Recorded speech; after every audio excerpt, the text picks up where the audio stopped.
Okay, this is a Uher model 4400 report monitor. It's a stereo portable tape recorder, quarter-inch tape, quarter-track stereo. It does have selectable tracking on the record heads as well as the playback. There's two independent record channels. There's a common record level. There is local monitor volume, local monitor tone, and you can also switch the monitor off and on by the tone switch itself. Now I have set up an MP3 player here as a source audio for the demonstration. That's connected through the audio input, the DIN connector on the side here. And the unit is also being powered with an external DC power supply, which is not included in the auction. There is a set of 5-inch reels here loaded on the machine, and incidentally, reels do not come with the machine too.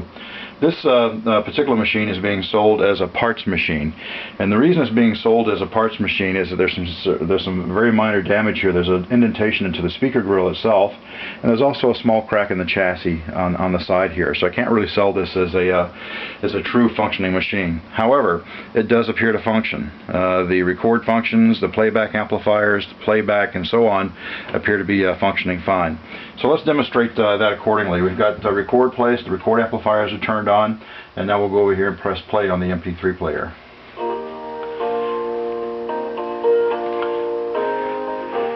So as you can see, the VU meters are functioning on the record amplifier input. Let's reset the counter, go into play mode, go into record mode. We'll start the transport. So we're actually monitoring audio off of the tape playback heads. We go over here and select the source input, which is the source audio. That's coming straight off the record amplifier. So let's go back to the tape monitor. Now we're recording, listening to audio off of the playback heads. So that's currently recording at 7.5 inches per second. Let's go and sample the other transport speeds.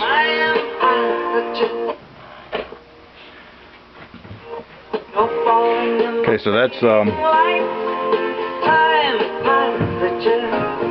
3 3/4 inches per second.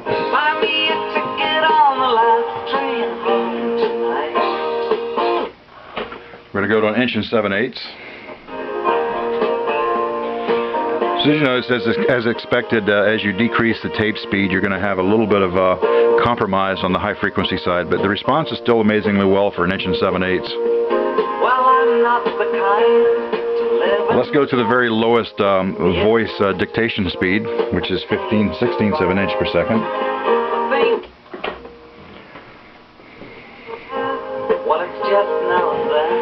So again, a noticeable degradation in the highs. Still will pass around 5 kilohertz on the high end, which is perfect for voice dictation. Also field reporters. The news media used to use these machines very extensively. So you can see the tape is barely creeping along, but the audio is recording and playing back fine. So let's go back to 7.5 inches per second.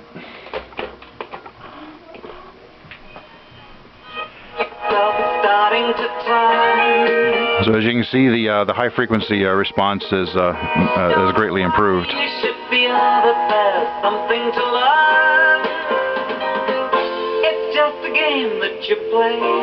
Let's go and back that up a little bit and just go into pure play mode here. Back the tape up and go back into play. Don't know why you should feel that there's something to learn. Okay, as far as the transport condition, I did install a new set of belts into this to test the transport. I'm going to leave those in there, but I'll just indicate the performance. We'll go into fast forward. The fast forward speed is nice and strong. We'll go into stop mode and take a special note of the performance of the brakes, as there's typically no tape spillage on the transport. So when the stop, again, the tension is maintained perfectly, no overspooling or spillage of the tape. Going into rewind mode, again, rewind mode is nice and strong. And again, we'll demonstrate the braking in the reverse direction. Again, no tape spillage, things of that nature. The The lights on the meters both function. You can toggle the lights off and on like that. If you toggle it once, it momentarily comes on, and it times out after a few seconds and shuts back off, as we'll see there in just a couple of seconds. While that's waiting to happen, the reset, the counter belt I also installed. So again, you can reset the relative counter of the belts itself. You have a battery indicator meter.